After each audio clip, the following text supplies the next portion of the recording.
COSN? Sure, happy to. Thank you, Diana. I am the Chief Systems Officer in the Scottsdale Unified School District, finishing up my second year in that role. And my participation in COSN goes all the way back to early days of my first leadership opportunity in IT. I was in Dicer at the time and leading the tech support team there. And I had a leader who introduced me to the organization. And I'm just delighted to be here tonight and share some of the benefits that I've enjoyed being connected to the organization. I really don't know that I'd be in this role today if it weren't for the influence and resources and connections that I've gotten through participating in COSN. So happy to be here.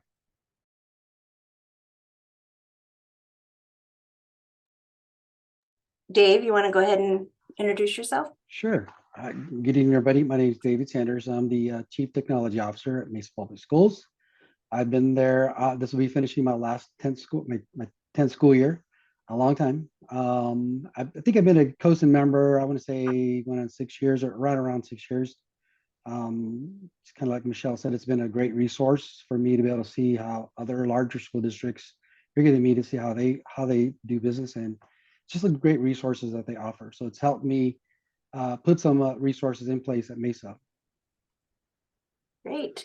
And Kelly's here. I'm going to have you introduce yourself, Kelly. But one of the biggest, things that have happened so far this year is the partnership with AzTEA and our partnership with ADE. So Kelly, if you want to maybe elaborate a little bit on the benefits that ADE is giving all the school districts in Arizona. Sure. Hi, everybody. Thanks for having me. I am Kelly, and I know at least Roxy. Nice to see you. I work in the Office of Digital Teaching and Learning at the Arizona Department of Education. I have been in this role about 1.5 years, and what we are trying to do is get to know all of the schools in Arizona, what they're doing with technology, find out what you're doing really well so that we can help you brag about it, and then find out what your needs are so we can help to listen, advocate, and support, and put some resources together. And one of the resources that I'm going to talk about tonight is the COSN membership that we have partnered with AzTEA on to provide to every single school district and charter in the state. So we're really excited about that. We really want to promote that and make sure that people are going to take advantage of it. And the people on the screen, Michelle, David, Diana, Laura, all have experience with COSN and can speak to the advantages of it. So excited to be here and talk about that. And of course, I can talk about anything else we're doing, but I'll try to limit myself. But thank you for having me. Thank you, Kelly. It is, so that's the big talk of tonight, is all the resources that are available to every school district in Arizona for the next fiscal year. And there's just so much that we can talk about when it comes to resources. So there's a lot of us out there that are faced with the same challenges, and by utilizing COSN for the resources, we're not having to reinvent the wheel. And also is a good networking opportunity for all of us that are in the same boat to have these conversations. So I didn't know, Laura, where do you want to go from here? Thought we could talk a little bit about kind of the 3 areas that we have discussed in the past, and it really falls under, and I joked before and I said alliteration makes the world a better place, like an angel gets its wings every time we can alliterate, but relationships, what were the other 2 that we talked about? Relationships, resources, and research. So one of the cool things about the group that's here, I think, is that we have varying lengths of time that we have experienced with COSN. So I am brand new to, not brand new, but fairly new to the COSN, to working with or being a part of COSN. I earned my CEDAL designation, like a month ago, right? Something like that. So I'm as brandy new as you can possibly get as a CEDAL. And I can't remember who was the first one in Arizona. Was that Michelle? Dr. Watt. Number Dr. 1 Watt. Arizona, yes. Yeah. First CEDAL in Arizona. So I think we can really attest to the idea of the perpetuity is not the right word, but it's the word I'm trying to think of or that came to my head right now, of this organization. And I know what I hear sometimes people say is like, who is COSN and why do I care and why do I want to be a part of it?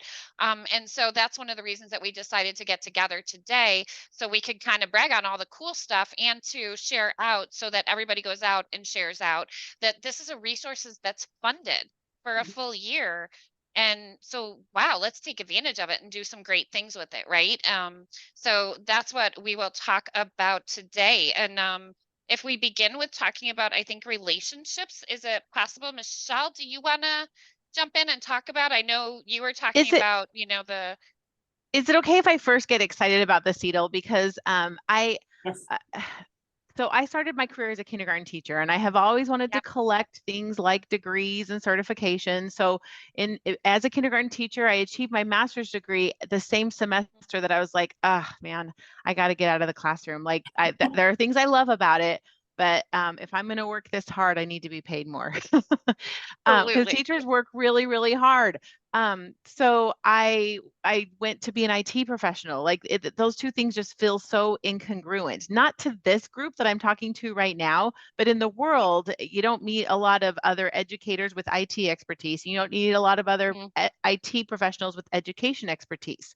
So I felt a little bit on my own island for a long time until, and COSN is a place where I found that there were other people that had some of those crossovers in expertise.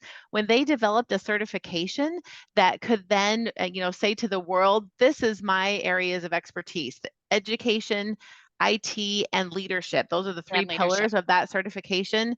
I just was so excited about that because it is an unusual, when people looked at my resume at different times when I've been, looking for a new opportunity, educators will look at it and say, you're an IT professional. Why are you talking to us? Or IT professionals will say, you're an educator. Why are you talking to us? So the CETL is something that really helps to brand that area of expertise. So I was really excited when that came along to be able to pursue that and encourage other people along that path. Yeah. And I think that was when I learned about it, that was one of the things that I thought was kind of the coolest, is the word I have, because it is the education. You do need education, or you want to, that somebody who's walking around with a CETL designation they do understand the classroom in some way, shape, or form. They've been there. Like, you were kinder, I was fourth grade, and then I was, middle school. Oh my goodness. So I taught 7th, 8th grade English for a few years. But yeah, you've got that. And then you move into IT, and it's not something everybody does, but it gives you that beautiful lens of being able to, be a part of bridging that gap between the gap between IT and curriculum. And so I think that's just such a great thing that everybody in this room has had the experience, of understanding why that's important, and then being skilled up in how to help do that. I think is really, really it's cool. important from the other side too. So I've never been a teacher, never in a classroom. My background is IT.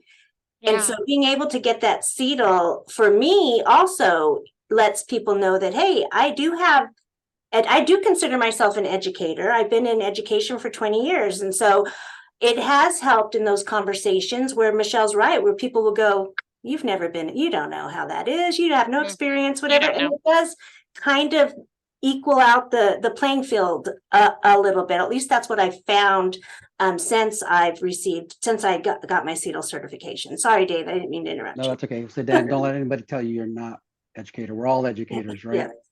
Yeah, we're all educators. Just saying that I came from the classroom as well, but we become advocates for our teachers.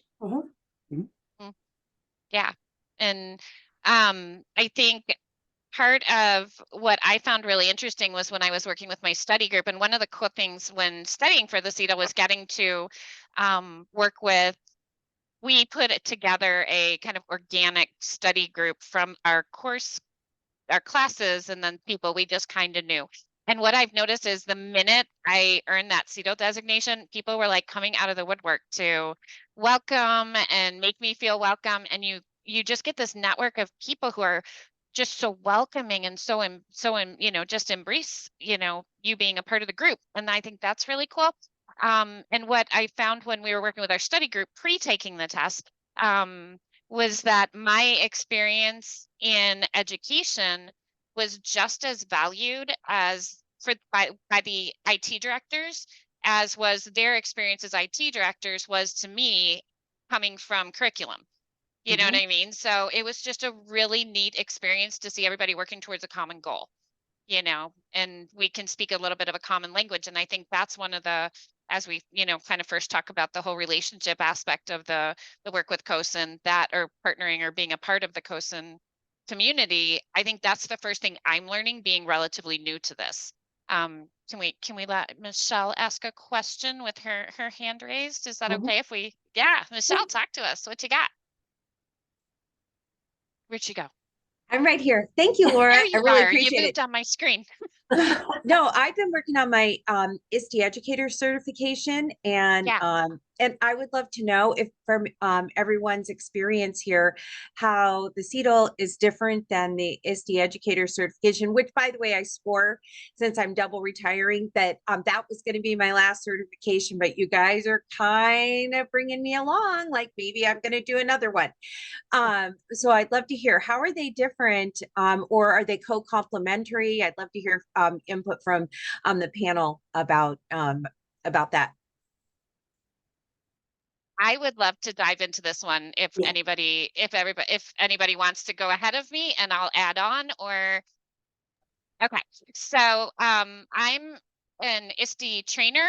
I'm certified ISTE certified trainer and I did my portfolio and I know there's a couple other people in the room have done the portfolio experience. So we know the path you're walking, right? Are you in the middle of portfolio or are you done or have you started yet? No, I submitted and I'm going to resubmit. Okay, I got the opportunity to resubmit, and that was really cool. So with, you know, how you're working with the criterion, right? You have the 26 criterion that you have to hit, 24 or 26, I hate to admit, criterion that you have to hit with your, what's that, 9 to 14, you know, artifacts, right? And so it's really a demonstration of all of this, you know, work that you've done over time. And one of the things with the ISTE portfolio is that you do have to demonstrate over time. It can't be like a one-off of anything that you've done. And so it's definitely coming from more of the education lens, I think. You know, it's definitely you're coming from the lens of using this work with students more directly. And then I think with the CETL, you're looking from a leadership lens. One of the things that I was taught as I was going through it with every CETL that talked to me was think like a CETL. Think like a CETL. Diana, I think you said that to me a lot. Think like a CETL, right? Like a bird's eye view, big picture. Yeah. And Well, actually, so, Laura, that would, in my case, that actually would be more, it was very difficult to identify as an executive director. It's really difficult to identify your students in the ISTE portfolio. yeah. And I can see that, like in my revisions, I'm going to go back and keep explaining it. So thank you for clarifying that. That gives me hope that maybe this could be a good pathway. I think they complement each other beautifully, and that's my personal opinion. But I think, yeah, that the CETL is the bird's eye view. The ISTE is the demonstration of application, boots on the ground, working and applying the standards. So I don't know if anybody wants to add anything to that. I know Nancy is in the room. If she wanted to say anything, I think she might have popped out for a minute. But we should let think there Amy in. are some so yes to everything you've said. I think there are some components that are also technical components like privacy laws, knowing the ins and outs of some of those, managing communication systems or data systems, you know, best practices around that. So it definitely gets more technical, but that's the only thing I would add to what's been said. And I know I was a little afraid of the technical, you know, actually, I was more afraid of the funding, right, Michelle? Because that wasn't an area of IT that I've really worked in at the district level. Like I've been a site level IT, you know, for a very, very small school where you just didn't have money to spend, you know what I mean? So I didn't have to much worry about it. But again, it was the partnering with the people that I was studying with and learning from. There was never a question that went unanswered. Like if I had a question, and Michelle, I know that's what y'all will find in the experience as well, you know, going through the CETL program. So, Michelle, you talked, and I don't know if this is the right time, but I'm just glancing at when we talked before, you were talking about you went through the CTO Academy, right? That's Yes, there's one an of early, the, do we they want to have dive into one of that? their professional development opportunities is an early career CTO academy. And I knew because I'd had other leadership positions in K-12 organizations that there were some things that aren't new to me about being in this role, but I felt I would benefit from that, and I absolutely did, because they talk about everything from, you know, uh, network design to communication and professional development for your employees and attracting and retaining employees, like everything all the domains that you need to know and do well in this role. But at the same time, I was with a cohort of other people like me, either new to their role or aspiring to that role, and as well as mentors. So people who have been doing this for 20 years and are thought leaders in the space that I got to have, small group presentations from an area of expertise with them and ask them questions, plus a mentor who was my person to reach out to. And we had regular conversations and hearing from his experience and being able to share my experiences. So it really expanded my network. I had built a network of connections through COSN over time, but definitely expanded on that. And it's so great to have those people because, I mean, if you're here, you know the value of our Arizona network, right? But sometimes there are things that are happening in Arizona that have already happened somewhere else, or the context can be a little bit different. And it's nice to get that national perspective. So having some of those folks to reach out to has been useful. I'd say one example, just before we started tonight, we were talking about what we are learning from leaders in the Indiana COSN chapter, because they have a great statewide chapter with huge participation. They really lean on each other and take advantage of a lot of the resources, plus use COSN as the tool to come together around and build relationships. So getting to know those folks both makes me feel like maybe an honorary member of the Indiana chapter, but also that we can learn from what they're doing to help and continue building our community here in Arizona. And I know Diana came back from COSN with our last event when we did this last evenings with AzTEA, and we were talking about cybersecurity, and she was just like spouting like fact after piece of information after connection and person she talked to, right? So yeah, so there was so much good stuff that she picked up there, and like you're talking about all the cool stuff. Diana, did you have anything you wanted to throw into that? And then I'm going to ask Dave the same question. I think that, Michelle, the relationships, so going through that academy or going through even, I've been through like probably 4 student data privacy classes with COSN. The people you meet, you end up leaning on those people. You can reach out to them, and then from all over the country. And if you have a question, you can just email them. And I will say Indiana, yes. I mean, they've got it down. So anybody that you know in Indiana that's in the COSN group, which is, I mean, we talked to somebody just, what was it, 2 weeks ago, Laura?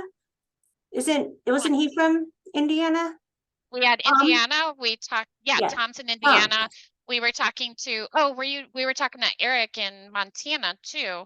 I don't know if he was, that might have been a different, we were talking to Tom. Yeah, so I mean, you just build those relationships and you can lean on those people, and it's like a family, like you said, like you meet them and you can reach out and they get back to you. There's no ghosting, and when you do see each other at the annual conference, it's exciting because you've been working with these people all year. So it is about building relationships.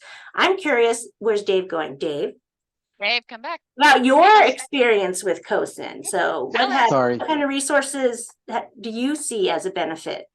It's been great the last few years that I've been in. I've actually volunteered. They have volunteer groups or committees. I serve on the cybersecurity advisory. I think they used to call it advisory council. I think they changed it to cybersecurity educator council.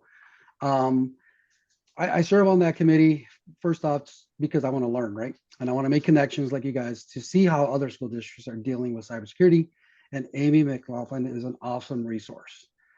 She's been helpful with guiding some of the questions I've had, some of the concerns we have had, even just across the nation with districts. So that has been a tremendous resource. We've also have used, participated in their instant response, some of their tabletop exercises from a student to a staff to an outsider.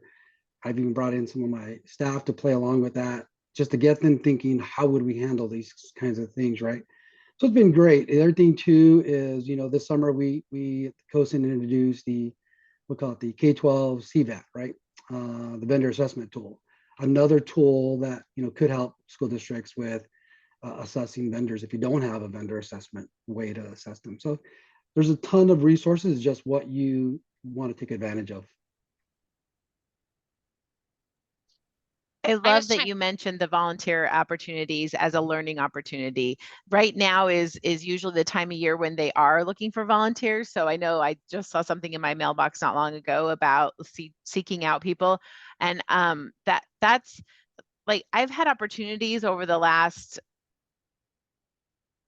8 years, I think, to present in various venues about student data privacy, not because I'm doing it all perfectly, but because I leaned into a volunteer opportunity and got to learn and contribute to the effort of creating the Trusted Learning Environment seal. And it's helped me do my job better in every environment I've been in since, and be able to share what I've learned in that process with others. So I love that you mentioned that with the Cybersecurity Council. Like, even though you're giving some of your time to be able to participate in some of these virtual conversations or do some work. We did a crosswalk between a couple of different standards around privacy, but it's a learning experience and really valuable in improving ourselves and making those connections. Didn't you get to go to, do I remember, did you get to go to like DC? You got to go to DC, right? Yeah, it was With the coolest the- thing. I don't even know how I got that invitation, but they're like, yeah, we'll fly you to DC for a few days to work on this. And okay, but and then sitting in the room and looking around thinking, these people really know what they're talking about. What am I doing here? But still, but that's the thing that's amazing about this organization. Our voices and our knowledge and our experience are valued, and they're what make the organization what it is, because we're on the ground doing these jobs every day. And so we do have something to contribute to the conversation and something to gain from the organization. Yeah, We all have that's true. Exactly. I agree. We all have the same problems, right? We're all maybe at different stages, and it's always great to see, well, how did you do that? How did you do this? Yeah. Just to bounce those ideas off each other from just people.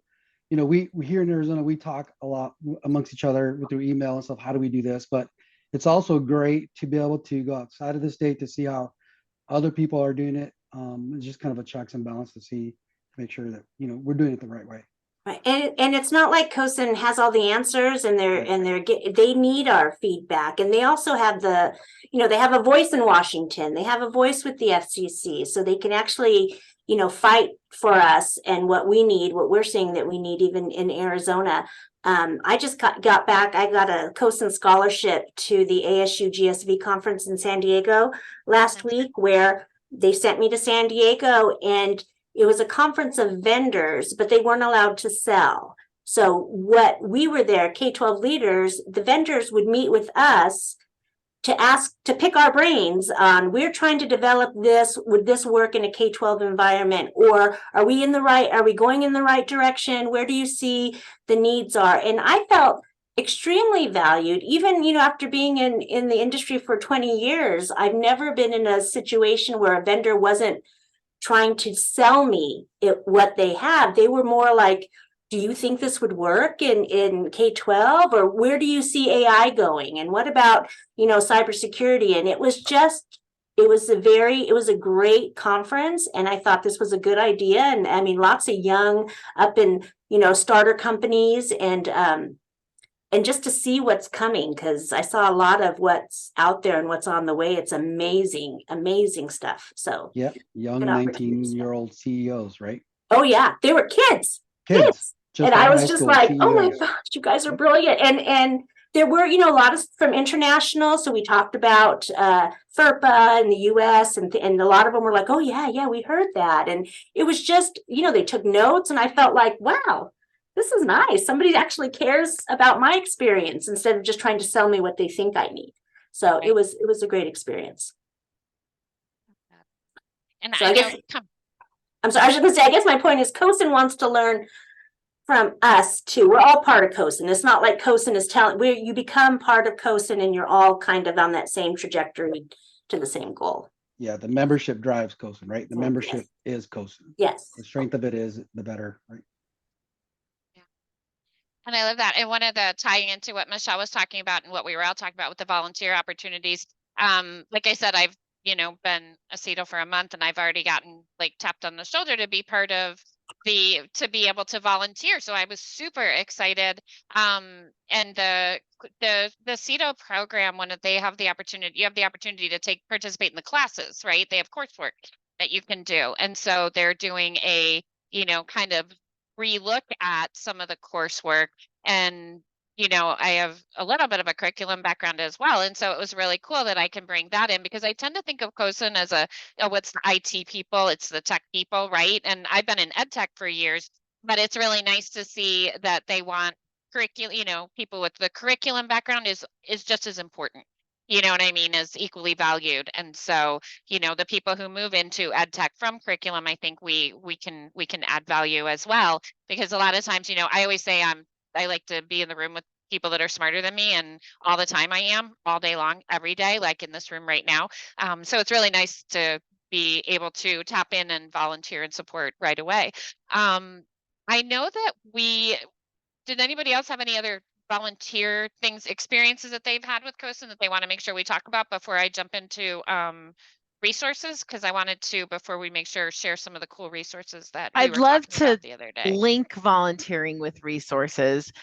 So they just came out with their new updated strategic plan today, and one of the 3 pillars of their strategic plan is driving innovation, because working in IT in K-12 school districts, you have the opportunity to be a change maker, right? With all the digital transformation that has happened and is ongoing. So they have an annual report that they've been producing for some time called Driving K-12 Innovation, where they bring together at least 100 advisors from around the world and talk through, okay, what are the top challenges right now in K-12 education, and what are the tech enablers that we think can help address these challenges, and what advice do these leaders have for others around these top issues. This year, one of the top challenges, I think, was attracting and retaining staff, both teachers and IT professionals. So that, the past few years, I've been able to either be on the editorial board or in the advisory group for that, and contributing my thoughts, but hearing the thoughts of others. But I've also found this to be a good resource to take, and it's a good conversation piece. When you're talking about change that's happening to us, or change that we want to drive in our organizations, and what are the best practices and what is going to be the right fit for our organization, this is a great way to look at it from that global landscape and say, okay, well, this is what's happening in the world. What does that mean to the context that we have right here? So definitely wanted to make a plug for that resource. And I put a link in the chat. Perfect.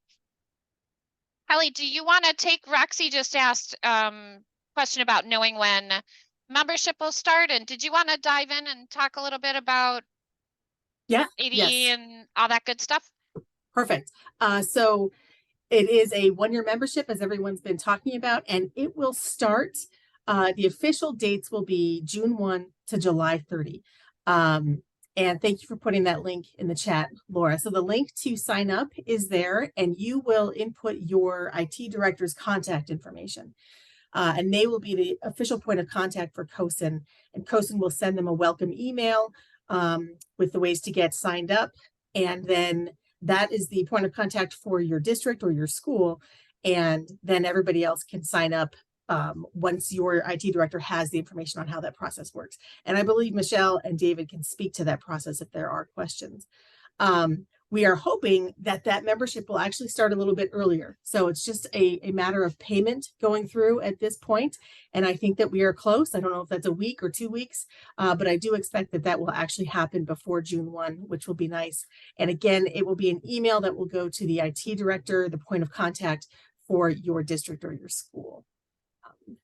And then I don't know. I mean, I think everything that I was going to say is coming from people who have lived it and experienced it. So everyone else's comments are much better than mine, because I, like those who aren't a member yet, I'm awaiting for my membership too. So I have not been able to experience that yet. But we're very excited about that. And we're so grateful to AzTEA for being great partners and for helping to promote this and share the details. Because it's going to be an exciting partnership and so many resources available to our schools. Hey, Kelly, I have a question. So it's kind of forward thinking here. What do you think? Do you think membership will drive the program to continue, for the state to maybe hopefully continue to pay for that? That's a great question. And of course, I can't answer that right now, Sure. but yes, I do think that if this is something that is brought to the table as we would like to renew this again, I think the higher the success, the better the engagement, the easier it is to make that case. Okay. And I will say, so far, let me find my spreadsheet here. We're going to be signing people up in 2 ways. One is through the form that anyone can sign up. So you don't have to be the IT director to sign up. You can sign up your IT director. Surprise! And there's no problems with that. So there is the sign up sheet, and we have more than 90 schools that have signed up so far, just organically by, seeing the emails or hearing word of mouth through AzTEA. And then in addition to that, there is some overlap, but as an office with digital teaching and learning, we have our own list of IT directors that we are providing to COSN.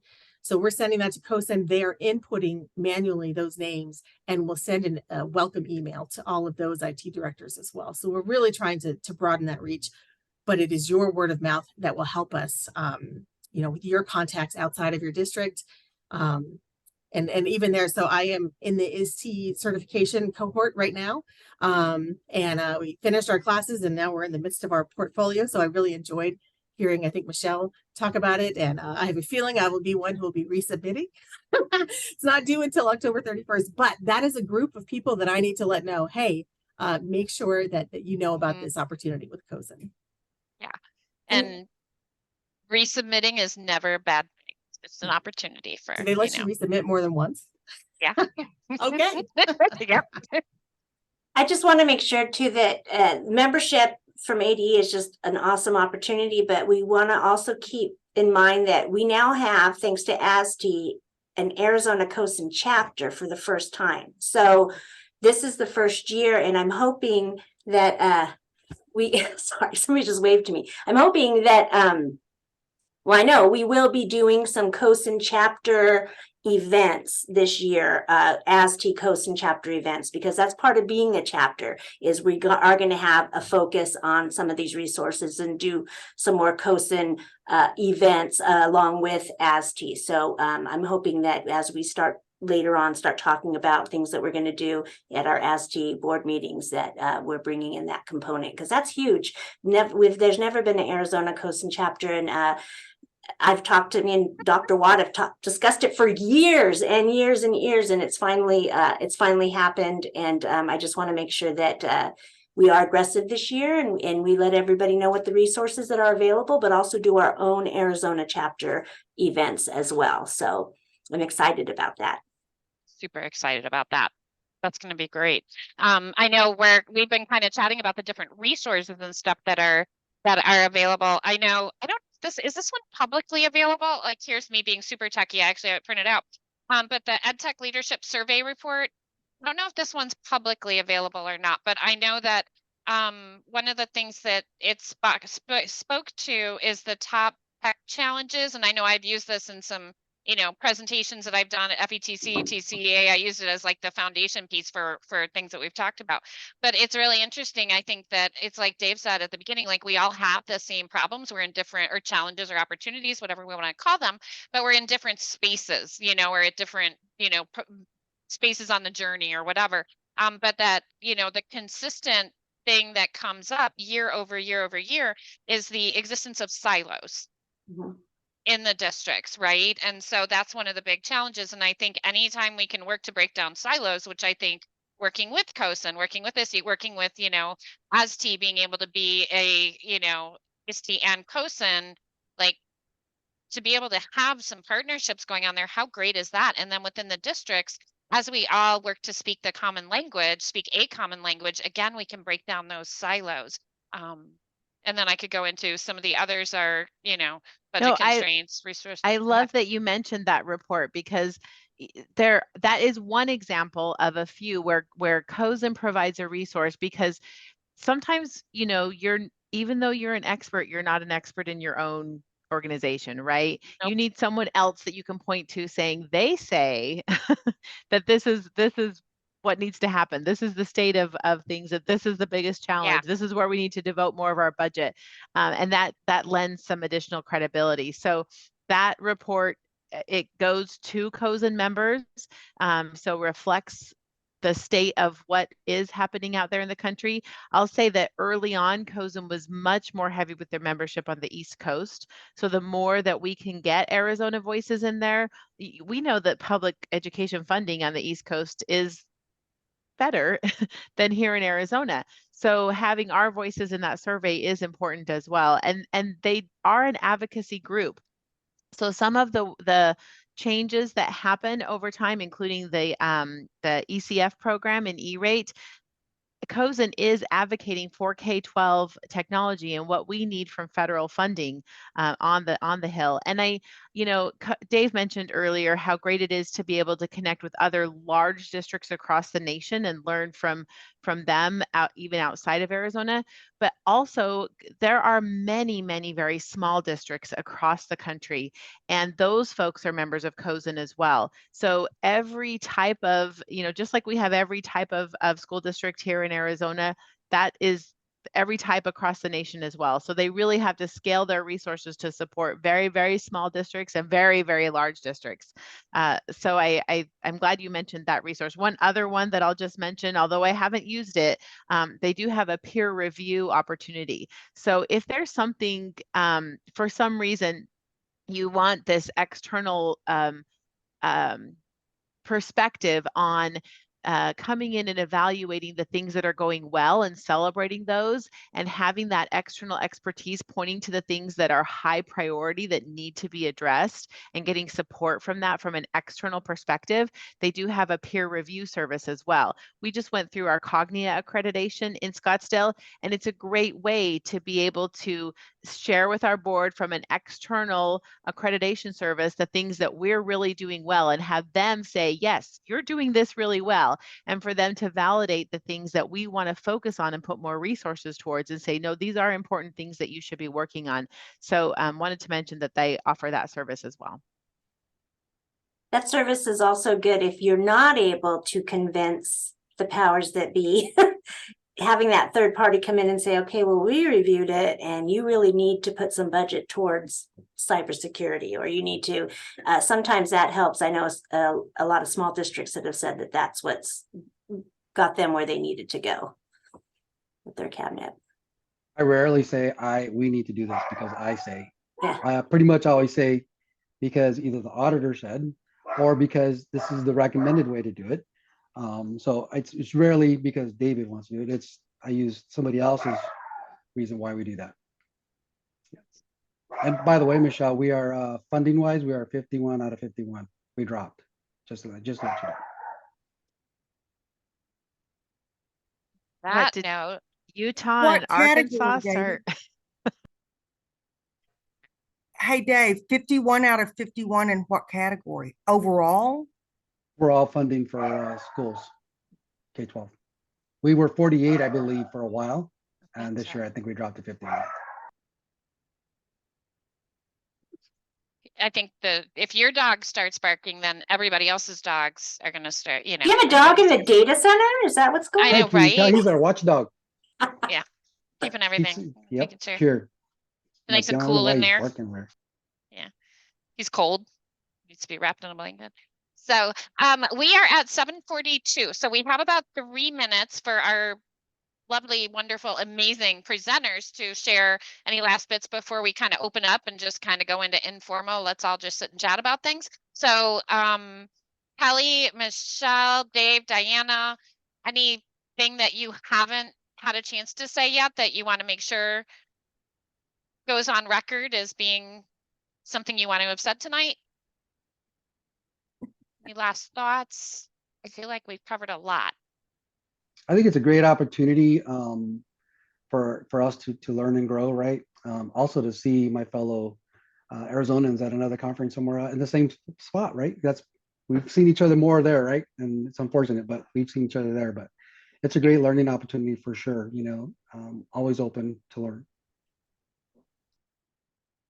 And COSN does have corporate memberships as well. So you do get to meet with the vendors or the companies that support your internet and support all of that. So that's helpful too, when you can have those discussions even away from the office during a conference about plans that you have, or you can hear from them things that are coming down the pike. So they do have a corporate membership as well. They have corporate board members also. So it's not just K-12 leaders. It's from all areas that support K-12 education. So that's something to keep in mind. And Yeah. I would say, in addition to thinking of yourself and your own professional growth and learning, let's think about all of those around us that are going to be, that we want to lift up and bring into leadership positions, because it is a challenging time to be a leader in a public education system. And so kudos to everyone who is doing the work and leaning into it, but we need to really develop other people to also be doing the work. And this is an organization that can help them learn and grow and become leaders as well. Absolutely.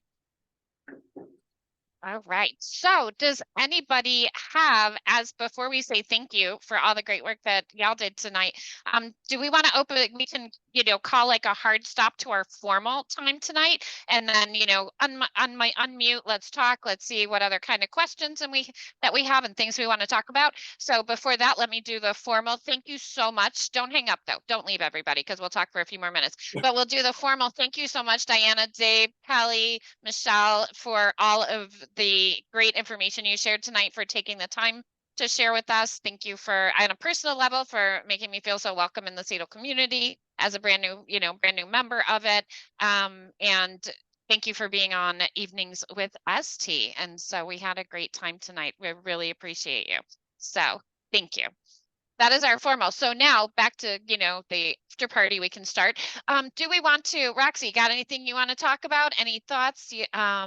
Anybody want to talk about anything that is not directly related to this, AzTEA, COSN, anything related to any educational technology, or just tell us what you're doing this weekend?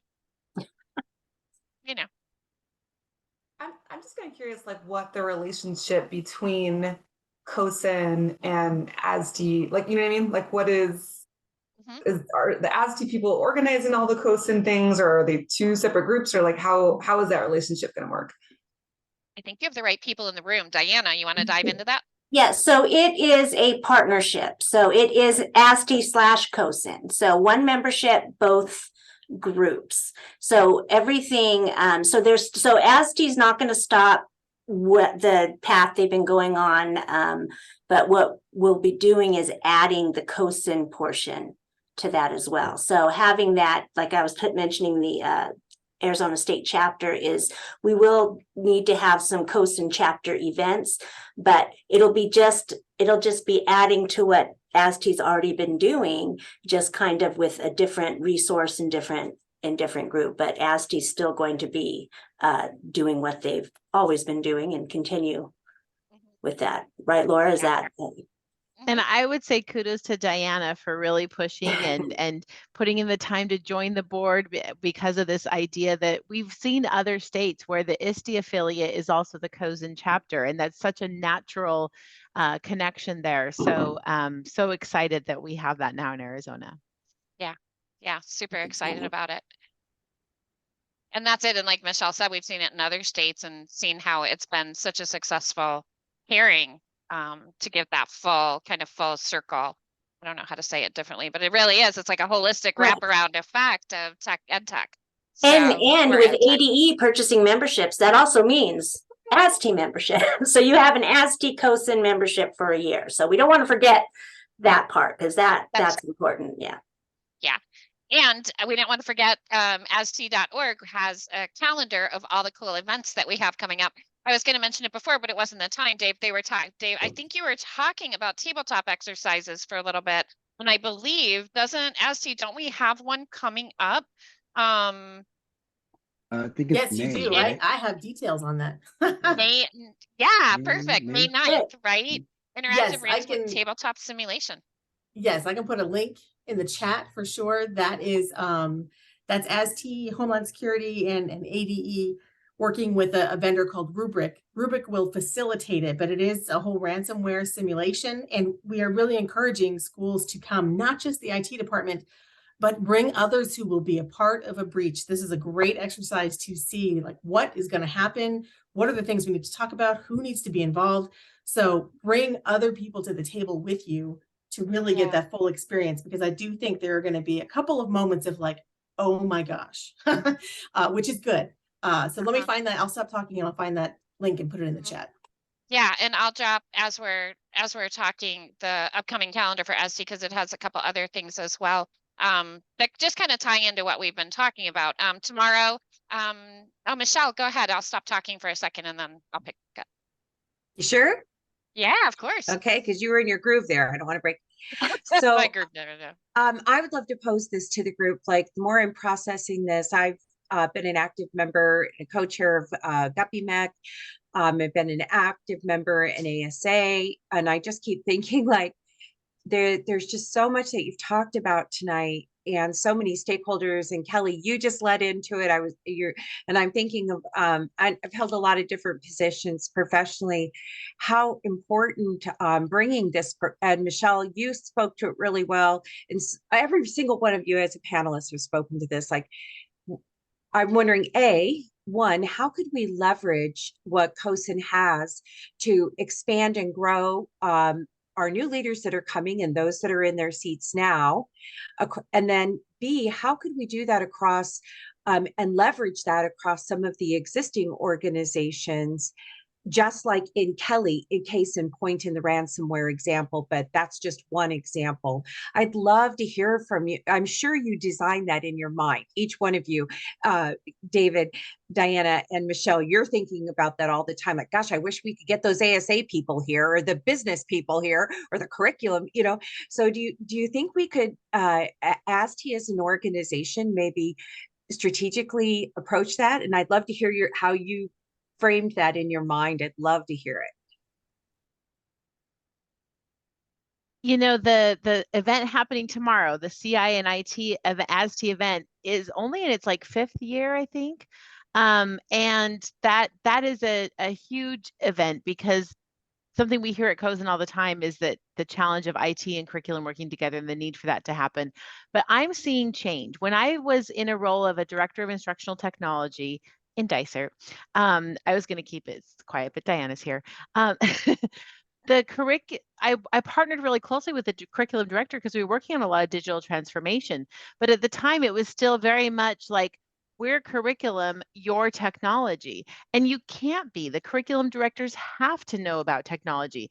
And I was so excited. Just this week, I had a conversation with our science coach who is working on a big adoption. And I said, hey, we haven't been able to connect. And I'm worried about these things that you're close to recommending to the board, because I don't know about the interoperability and security of these products. And she's like, don't worry, we've been asking these questions, and this one has Clever, and this one has, like, they know this is part of now their skill set. And I think it's an exciting time.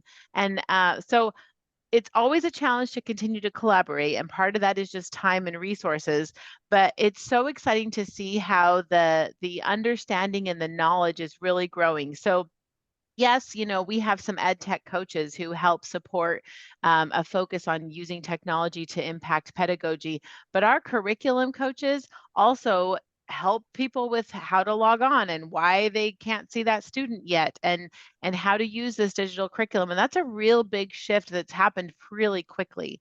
So I don't know if that helps, but with AzTEA, I know that event was specifically targeted at what you're looking at, is that need to collaborate. Sarah, want to jump in? Yes. Thank you for letting me join. Diana, a blast from the past. You're How are on you doing? I'm good. And I'm thinking those twins must be like in 30 by now. No, 13. They're going into high school next year. No. I You have know. another set of twins? No, that's them. Okay. Okay. So I just wanted to say hi and introduce myself and why I'm here. I chatted with Mr. Sanders for a little bit. We go way back. My name's Sarah Greenspan, and I am an educator who I was at the Paradise Valley School District as the Director of Technology.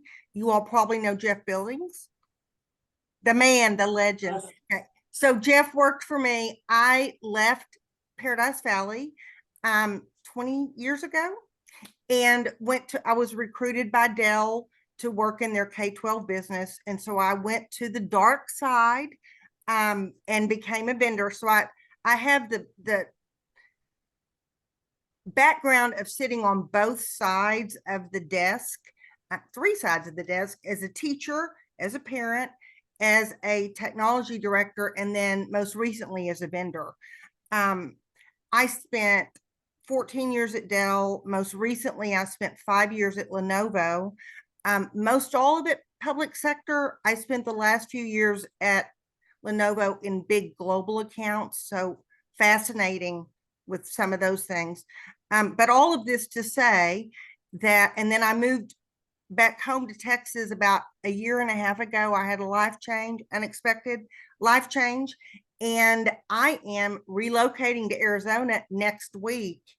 And provided that my fingerprints go through and that I get a certificate, whatever, I don't know, but I will get my certificate reactivated, or they're going to take my Texas lifetime. I'm hoping to join the education community, public school, back in Arizona in some kind of role. I'd like to be at a leadership level, not necessarily a technology director at all. I'm most interested, because I have a master's in ed leadership, almost a doctorate. I'd like to do something maybe like in federal programs that impacts everything, that has technology infused in it, and grants and funding. It has curriculum, assessment. It has certainly all the security things.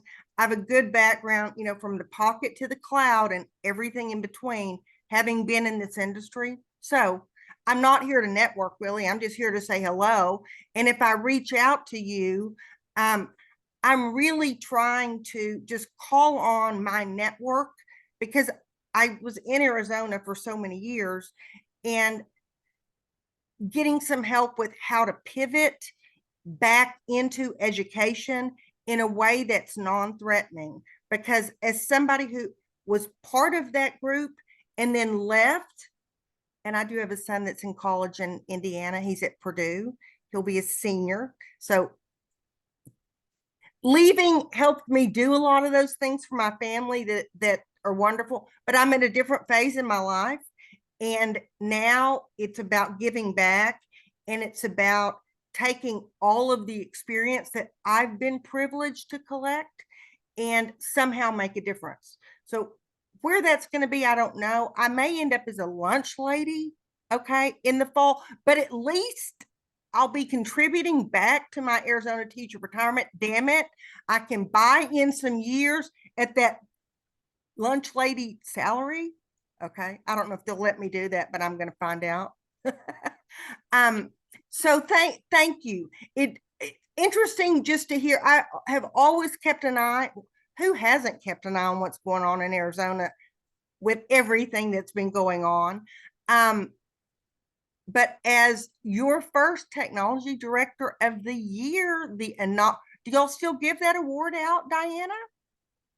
For AzTEA? Laura, you'd know more about the Technology Director of the Year award. Yeah, we're actually going to be talking about that a little bit tomorrow at the Okay. CIIT conference, and nominations are due in September, and you'll start seeing this year's winners posted on social media I'm starting to post them in June to Okay. lead up to the nominations. It was me. Look at me. It was me, maybe, a few years. Yeah. 2001. It was the inaugural year. Myself, Tamara I love it. Edgen. Yeah. Anyway, I just had to throw that out there. So Did you say Tamara, Microsoft Tamara? Retired from Microsoft? Yeah, but Tamara Edgen? but she's now, Okay. getting ready to come back in. Yeah. Oh, is she? Cool. Yeah. I like her. Not Microsoft, but back into the working world. Yeah. Nice. Okay. Yeah, Good yeah. to know. So if I call on you, or, just to pick your brain with, if you hear of anything, etc., I've got lunch lady in the bag, I think. But between now and then, I am putting in applications. I've talked to PV. I'm going to talk and pick Dave's brain.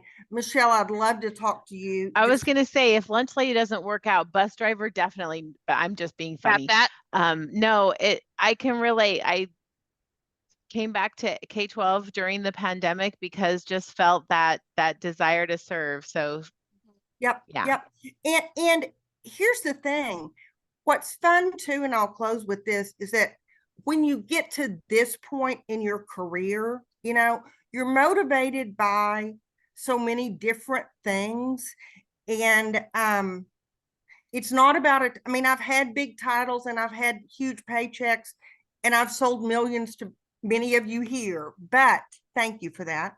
But there's something different driving it, and it's exhilarating, it's freeing, and I'm really excited. I've just got to figure out, where I'm going to land. And I know that the time, things are opening up like crazy right now with districts, but I don't know my current, so many of my people have retired, or they're superintendents that I worked with. So just wanted to say hello and look forward to working with you all in some capacity. AzTEA's a great organization, have been since the Hank Stabler days, years and that's a blast from the past, years and years ago. So I look forward to seeing you all and getting to know you all. And maybe I'll be wiping your tables in the lunchroom. Who knows? It's a great gig. I love it. Thank Amy you. said thank you to everybody, and thank you, Sarah. Thank you. So appreciate it. Amy's double dutying, putting her kiddos to bed, so she's getting out of there in order to be able to get those little ones, I guess, into bed. So what a great night. This has been super, super fun. We are at 8:01, so we've stolen a minute over that hour that y'all committed, but please join us next month. Join us tomorrow. Just keep joining us. Follow us on LinkedIn, follow us on Facebook. Check out AzTEA.org so that you can see what we've got going on. I do think that's where we're going to start seeing the COSN. We're going to have a COSN section on the AzTEA website, so that's where you'll see information, and sign up your tech director, everybody. So, join us. It's going to be nothing but so much fun, I know. So thank you. And I'm going to stop recording, but we'll stick around until everybody disappears and we're the only ones in the room.